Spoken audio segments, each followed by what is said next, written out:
પ્રસ્તુત છે 10 એપ્રિલનું 2026નું current affairs, જે વિપુલ સર દ્વારા તૈયાર કરવામાં આવ્યું છે.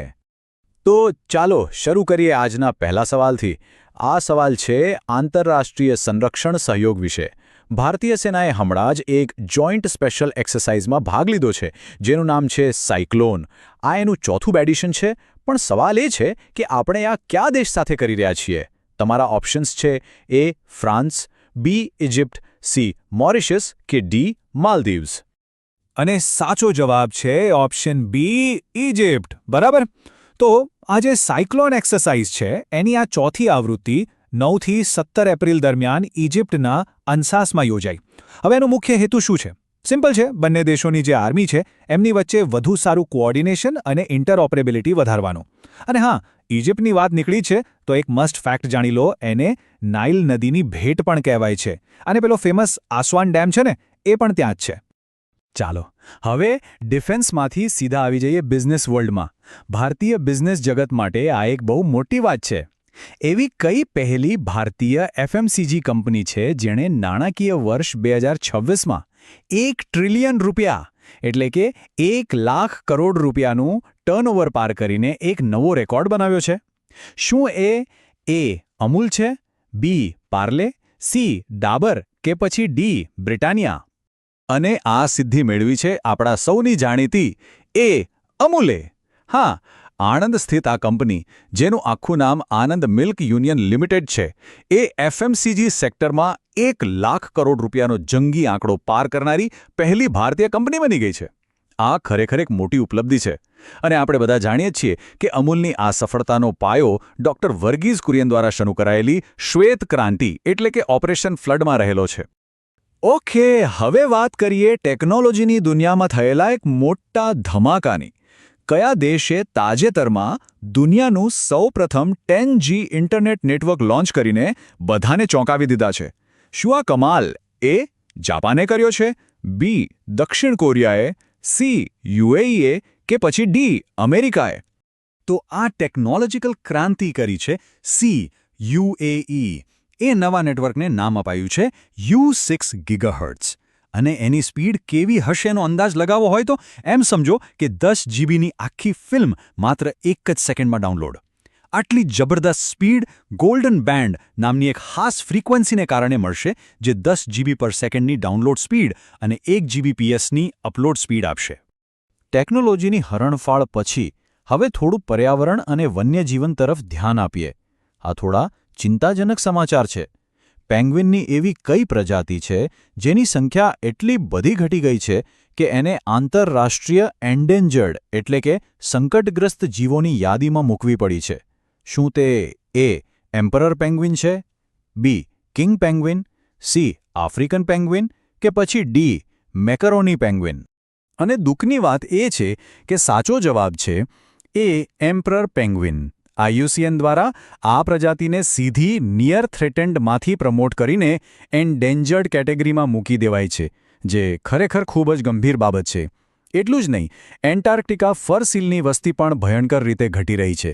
અને જુઓ, જે એમ્પરર પેંગ્વિન પૃથ્વી પરના સૌથી ઊંચા અને સૌથી ભારે પેંગ્વિન છે, એ આજે પોતાના અસ્તિત્વ માટે લડી રહ્યા છે. ચાલો હવે ભવિષ્યના ટ્રાન્સપોર્ટેશન પર એક નજર કરીએ. આપણા દેશનો પહેલો ડ્રાઈવરલેસ પોડ ટેક્સી પ્રોજેક્ટ, જે શહેરી મુસાફરીને હંમેશા માટે બદલી શકે છે, એનો શિલાન્યાસ તાજેતરમાં ક્યાં થયો છે? તમારા વિકલ્પો છે: એ નવી દિલ્હી, બી મુંબઈ, સી બેંગલુરુ, ડી અમદાવાદ. તો આ ફ્યુચરિસ્ટિક પ્રોજેક્ટ શરૂ થઈ રહ્યો છે ઓપ્શન બી મુંબઈમાં. હા, મુંબઈમાં. આ સિસ્ટમનું એક ખાસ નામ છે આર્ટ્સ, એટલે કે ઓટોમેટેડ રેપિડ ટ્રાન્ઝિટ સિસ્ટમ. હવે સમજો, આ પોડ ટેક્સી 8.85 કિલોમીટરના રૂટ પર 40 કિલોમીટર પ્રતિ કલાકની સ્પીડે ચાલશે. પણ સૌથી ઇન્ટરેસ્ટિંગ વાત શું છે ખબર છે? આમાં કોઈ ડ્રાઈવર જ નહીં હોય.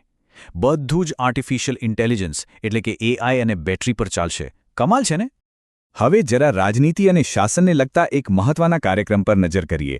લોકસભાના speaker Shri Om બિરલાજીએ Commonwealth parliamentary association એટલે કે CPAના ભારત ક્ષેત્ર ઝોન 7ના સંમેલનનું ઉદ્ઘાટન કર્યું.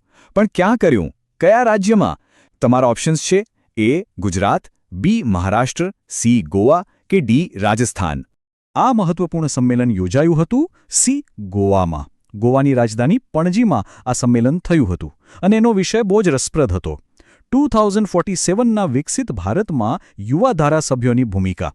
અને એક જાણવા જેવી વાત એ છે કે સીપીએએ આખા ભારતને આવા 9 ઝોનમાં વહેંચ્યું છે, જેમાં આપણો ઝોન 7 છે ને એમાં ફક્ત 3 જ રાજ્યો છે: ગુજરાત, મહારાષ્ટ્ર અને ગોવા. ચાલો ઇતિહાસના પાના ઉથલાવીએ અને આપણા સુરક્ષા દળોની બહાદુરીને સલામ કરીએ. 1965ના યુદ્ધમાં ભારતના શૌર્યનું પ્રતીક બની ગયેલી સરદાર પોસ્ટ પર સીઆરપીએફ શૌર્ય દિવસની ઉજવણી થઈ. પણ સવાલ એ છે કે આ પોસ્ટ કયા રાજ્યમાં આવેલી છે? વિકલ્પો છે: એ પંજાબ, બી રાજસ્થાન, સી ગુજરાત કે ડી જમ્મુ કાશ્મીર. આ ઐતિહાસિક ઉજવણી થઈ હતી સી ગુજરાતના કચ્છમાં. આપણે દર વર્ષે 9 એપ્રિલે સીઆરપીએફ શૌર્ય દિવસ મનાવીએ છીએ. આ દિવસ એટલા માટે ખાસ છે કારણ કે 1965માં પાકિસ્તાને જે ઓપરેશન ડેઝર્ટ હોગ લોન્ચ કર્યું હતું તેને સીઆરપીએફના જાંબાઝ જવાનોએ આ જ સરદાર પોસ્ટ પર જબરદસ્ત ટક્કર આપીને રોકી દીધું હતું. અને આ એવી વિરલ ઐતિહાસિક ઘટનાઓમાંથી એક છે જ્યાં એક નાના અર્ધલશ્કરી દળે દુશ્મનની આખી બ્રિગેડને હરાવી દીધી હોય. ફરી એકવાર પર્યાવરણ અને વિજ્ઞાનના ક્ષેત્રમાં પાછા ફરીએ.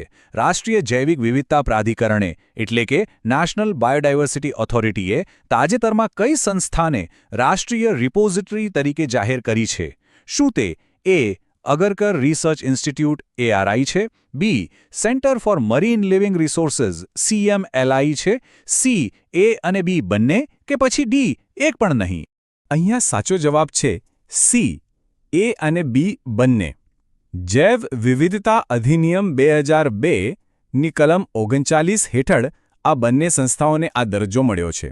પુણેમાં આવેલી ARI અને કોચીમાં આવેલી CMLRI આ બંનેના ઉમેરા સાથે હવે આપણા દેશમાં આવી કુલ 20 રિપોઝિટરી થઈ ગઈ છે. આનાથી આપણી જૈવ વિવિધતાનું ડોક્યુમેન્ટેશન વધુ મજબૂત બનશે. હવે વાત કરીએ આંતરરાષ્ટ્રીય પર્યાવરણીય કરારોની.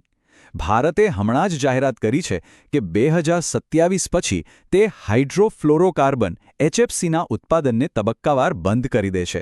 તો સવાલ એ છે કે આ નિર્ણય કયા આંતરરાષ્ટ્રીય પ્રોટોકોલ હેઠળ લેવાયો છે? ઓપ્શન્સ છે: એ મોન્ટ્રિયલ પ્રોટોકોલ, બી Kyoto protocol, C Kigali protocol અને ડી પેરિસ એગ્રીમેન્ટ. આ ખૂબ જ મહત્વપૂર્ણ નિર્ણય લેવામાં આવ્યો છે સી કિગાલી પ્રોટોકોલ હેઠળ. જો પહેલા ઓઝોન સ્તરને નુકસાન કરતા CFCની જગ્યાએ HFCનો ઉપયોગ શરૂ થયો, પણ પછી ખબર પડી કે HFC તો ભયંકર ગ્લોબલ વોર્મિંગ કરે છે. આથી ભારતે હવે 2032 સુધીમાં HFC ઉત્પાદનમાં 10% અને 2047 સુધીમાં 85%નો ઘટાડો કરવાનો નિર્ણય કર્યો છે. અને જાણવા જેવી વાત એ છે કે આ કિગાલી પ્રોટોકોલ એ બીજું કંઈ નહીં પણ ઓઝોન માટેના પ્રખ્યાત મોન્ટ્રિયલ પ્રોટોકોલનું જ લેટેસ્ટ અપડેટ છે. હવે કુદરતી અને ભૌગોલિક ઘટના પર આવીએ. તાજેતરમાં જ કયા દેશમાં આવેલા માઉન્ટ સેમેરુ જ્વાળામુખીમાં એક મોટો વિસ્ફોટ થયો, જેના કારણે આસપાસના વિસ્તારોમાં ભયનો માહોલ ફેલાઈ ગયો? તમારા વિકલ્પો છે: A Philippines, B Japan, C Indonesia કે ડી ઇટાલી. આ ઘટના બની છે સી ઇન્ડોનેશિયામાં. આ જ્વાળામુખી ઇન્ડોનેશિયાના જાવા ટાપુ પર આવેલો છે. વિસ્ફોટને કારણે જે ગરમ રાખ, લાવા અને વાયુઓનો પ્રવાહ નીકળ્યો એને વૈજ્ઞાનિક ભાષામાં પાયરોક્લાસ્ટિક ફ્લો કહેવાય છે. અને ઇન્ડોનેશિયા માટે આ કોઈ નવી વાત નથી, કારણ કે આખો દેશ પેસિફિક મહાસાગરની પેસિફિક રિંગ ઓફ ફાયર પર જ આવેલો છે, જ્યાં દુનિયાના સૌથી વધુ ભૂકંપ અને જ્વાળામુખીઓ આવેલા છે. અને હવે આવી ગયા છીએ આજના છેલ્લા અને ખૂબ જ મહત્વપૂર્ણ સવાલ પર, જે સીધો ભવિષ્યની ટેકનોલોજી સાથે જોડાયેલો છે. તાજેતરમાં જ અમેરિકામાં UTRL governor chair for quantum devices આ એક બહુ જ પ્રતિષ્ઠિત પદ છે. તો આ પદ પર કયા ભારતીય મૂળના વૈજ્ઞાનિકની નિમણૂક કરવામાં આવી છે? ઓપ્શન્સ છે: એ નિલેશ શાહ, બી દીપ જરીવાલા, સી અરવિંદ કૃષ્ણા, ડી પરાગ અગ્રવાલ. આ ગૌરવ મળ્યું છે બી દીપ જરીવાલાને. આ ખરેખર એક અત્યંત સન્માનજનક રિસર્ચ પોઝિશન છે. તેઓ ક્વોન્ટમ ટેકનોલોજી અને નેનો ડિવાઇસીસના ક્ષેત્રમાં પોતાના શાનદાર કામ માટે દુનિયાભરમાં જાણીતા છે. અને ક્વોન્ટમ કમ્પ્યુટિંગ કેટલું પાવરફુલ છે એ સમજવું હોય તો બસ એટલું જાણી લો કે જે ગણતરી કરવામાં એક સુપર કમ્પ્યુટરને 10,000 વર્ષ લાગે, એ જ ગણતરી ક્વોન્ટમ કમ્પ્યુટર ફક્ત 200 સેકન્ડમાં કરી શકે છે.